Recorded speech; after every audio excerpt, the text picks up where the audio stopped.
Assalamualaikum warahmatullahi wabarakatuh. Tabi pun, perkenalkan nama saya Sherly Marcelina dengan nomor NPM 2271020010 dari kelas 1A dengan dosen pengampu Bapak Mizan El Khairi Kusuma MTI dari Prodi Sistem Informasi dan Matkul Algoritma dan Struktur Data. Di sini saya akan menjelaskan tentang algoritma dan pemrograman. Apa itu algoritma dan apa itu pemrograman? Sebelumnya saya akan menjelaskan tentang sedikit sejarah tentang algoritma. Di sini ada Bapak Muhammad Ibnu Musa Al-Khwarizmi, merupakan salah satu ilmuwan terpenting dalam sejarah matematika. Ia didapuk atau dinobatkan sebagai salah satu bapak algoritma dan aljabar karena menemukan bilangan X, angka 1 dan 0 pada matematika. Beberapa sumber menyebutkan bahwa komputer tak akan ada tanpa Bapak Al-Khwarizmi. Begitu pula dengan pemrograman komputer. Karena zaman Khwarizmi bisa disebut juga zaman keemasan Islam. Dan yang selanjutnya yaitu pengertian algoritma. Apa itu algoritma? Algoritma merupakan langkah-langkah logis dan struktur untuk menyelesaikan suatu permasalahan. Kata kuncinya adalah logis. Logis yang dimaksud di sini adalah bahwa langkah yang diambil masuk akal dan dapat dinilai benar atau salahnya. Sedangkan berstruktur memiliki pengertian bahwa langkah tersebut sesuai dengan urutan dan kejadian atau waktu. Yang selanjutnya yaitu dalam algoritma pemrograman, jika kita dibuat dengan sesuai alur kebutuhan pembuatan aplikasi yang kita inginkan, maka dia akan menghasilkan output yang sesuai dengan yang kita inginkan.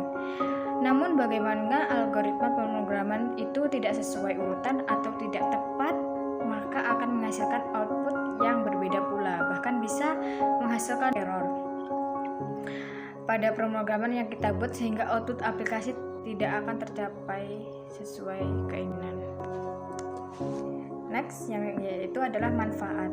Secara umum, manfaat algoritma untuk menyelesaikan suatu masalah menggunakan langkah-langkah yang logis. Manfaat lainnya yaitu memudahkan dalam membuat suatu program untuk penyelesaian masalah tertentu. Yang selanjutnya dapat digunakan berkali-kali untuk menyelesaikan suatu permasalahan. Dan yang selanjutnya membuat sebuah program yang rumit dan benar menjadi sederhana. Next, yaitu fungsi. Fungsi umum pada dasarnya fungsi utama dari algoritma adalah untuk memecahkan suatu masalah. Suatu algoritma pemrograman membawa keuntungan serta fungsi dalam aktivitas pembuatan program. Pada umumnya digunakan untuk membantu setiap orang yang ingin mengkonversikan sebuah permasalahan ke dalam bahasa pemrograman. Next, yaitu contoh algoritma dalam kehidupan sehari-hari. Banyak sekali contoh-contoh algoritma dalam kehidupan sehari-hari kita, karena hampir semua hal itu berstruktur atau memiliki struktur yang logis.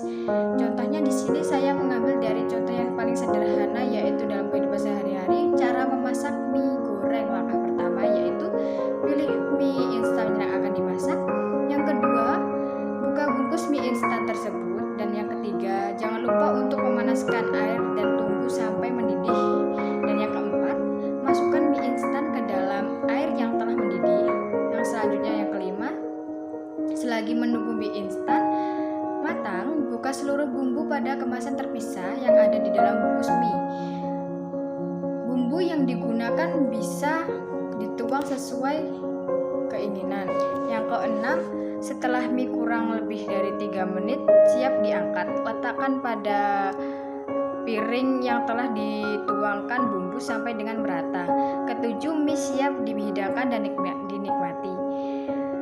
Mie instan merupakan salah satu makanan yang paling mudah dimasak. Mie instan ini merupakan mie yang dikukus, digoreng, dan dikeringkan agar lain waktu dapat langsung disajikan.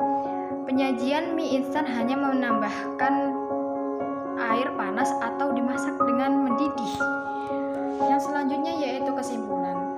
Dapat disimpulkan dari presentasi saya kali ini, algoritma adalah langkah-langkah yang disusun secara tertulis dan berurutan untuk menyelesaikan suatu masalah Dan di dalam kehidupan sehari-hari banyak sekali contoh-contoh algoritma. Bahkan hampir berbagai hal menggunakan algoritma karena banyak hal dalam kehidupan yang harus disusun dengan benar dan sesuai aturan yang seharusnya.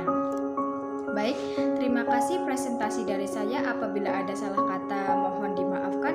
Dengan ini saya mengucapkan terima kasih. Wassalamualaikum warahmatullahi wabarakatuh.